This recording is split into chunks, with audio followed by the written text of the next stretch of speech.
What's good, everybody? Welcome back to L Dubs Boxing. Back with another post-fight recap. Lespierre versus Pedraza. You know what I'm saying? We're gonna chop it up, talk about the results and everything, and you know what I'm saying, talk about everything that went on tonight. So in the first fight, we had the rematch. Robeisy Ramirez versus Adon Gonzalez. I mean, Ramirez dominated this fight. You know what I'm saying? He used his range real good. Was pot shotting, countering. He won't let Gonzalez trick him like he did the first fight, where he'd jump in with some combinations. So he was keeping his distance. He was controlling the pace, dominated, easy 6 rounds to zip. You know what I'm saying? So he avenged that loss. That's good for him. He improves to 4-1, 3 knockouts. So you know what I'm saying? Back on track.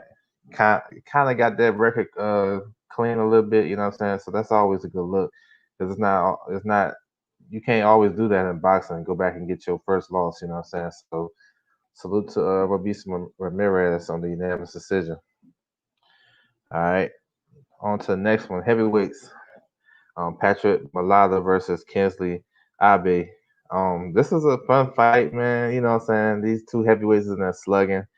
They got tied like midway in the fight, maybe the third round. I know Abe was gassing out early. Um, it was a decent fight, man. Both guys was letting them hands go.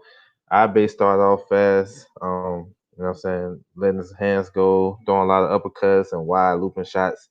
He wasn't the most skilled guy out of the two. I thought Mulatto would have a better form. You know what I'm saying? Better technically. And he was both guys were switching from right to southpaw.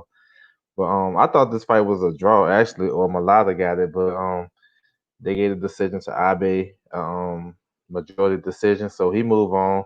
This is his second fight in 2 weeks. So I hope they don't put him in with Jerry Anderson, but it may look like that. I think he need a little bit more time. He took some punishment tonight. Not like in the first fight that he had last week, but tonight he took some punishment. So you know what I'm saying? Congratulations to him though. They both put up a good effort though, so salute to them.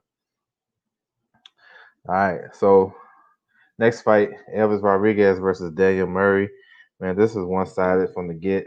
Um, Daniel Murray did start off pretty good, using good movements and his jab or whatnot, but he got caught with a jab that stopped him. I don't know if it bust his eye open or something or broke something, but he got hit with a straight jab down the pipe, and that was it.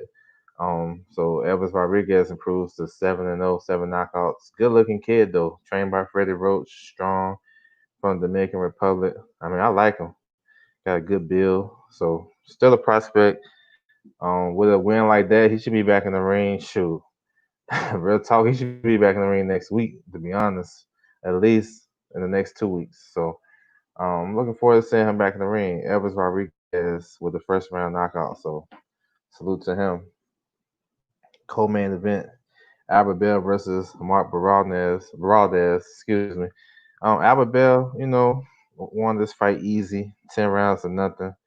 Um, it wasn't really competitive. The typical fight: the tall, longer guy versus a short, stocky, short arm guy. Bell just boxed well, used his jab.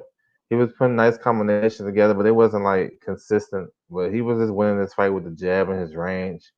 Um, one sided. He dominated the guy.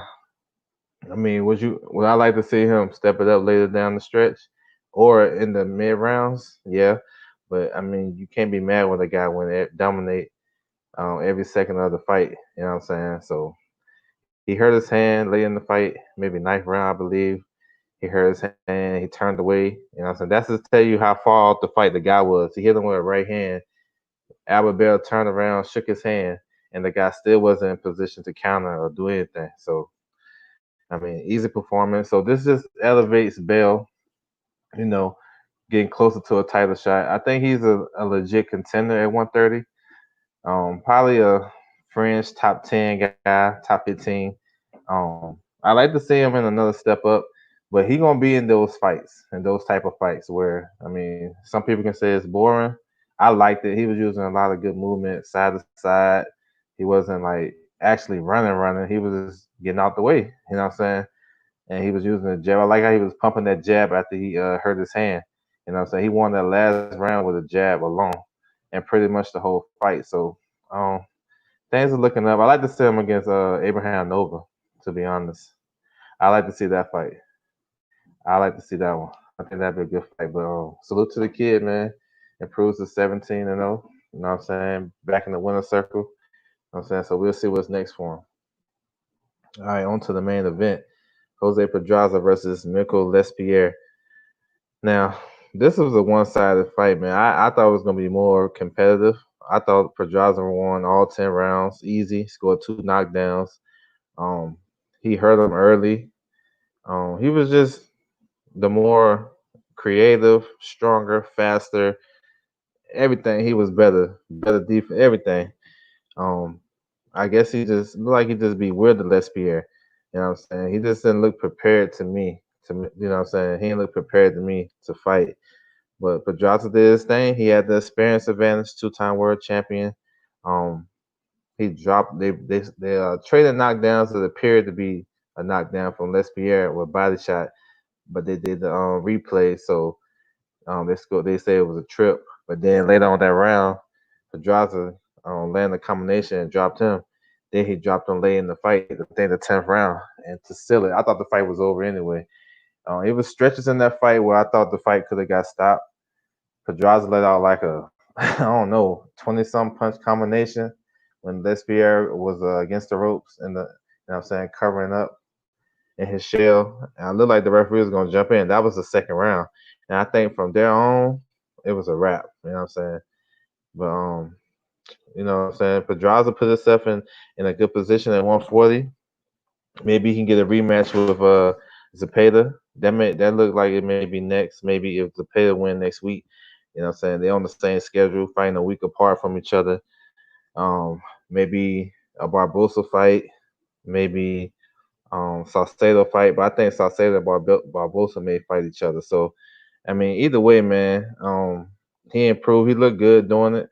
He looked fluent. He looked sharp. You know what I'm saying? Had a lot of energy. So salute to him, man. You know what I'm saying? Salute to him. That was a good performance. And Lespierre, you know what I'm saying, go back to the drawing board, 35 years old. I don't know what's next for him. Um, I don't know. But that wasn't his best performance. So shout out to Pedraza for winning this easy work. So yeah, man, once again, man, that's my time. That's how y'all know how I do. Break down these fights, do the pregame preview, and then also hit you with the post fight. You know what I'm saying? Breaking down these fights, talking about boxing. This is my Twitter right here. Feel free to hit me up. You know what I'm saying? Talk about this boxing all day, every day. If you know what I'm saying, you want to talk about something, you want to hop on, anybody, I don't care.